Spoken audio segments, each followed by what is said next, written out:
Сегодня я бил молотком, строгал, пилил, чертил, долбил. А что делал? Кормушку.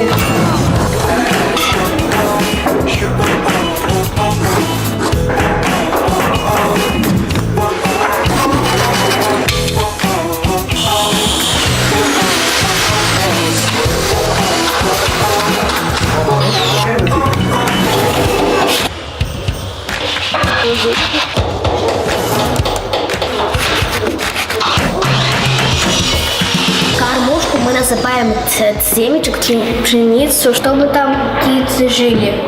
Чтобы птицам не было холодно и Чтобы на них не падал снег. Чтобы они не голодали. всю зиму оставались у нас.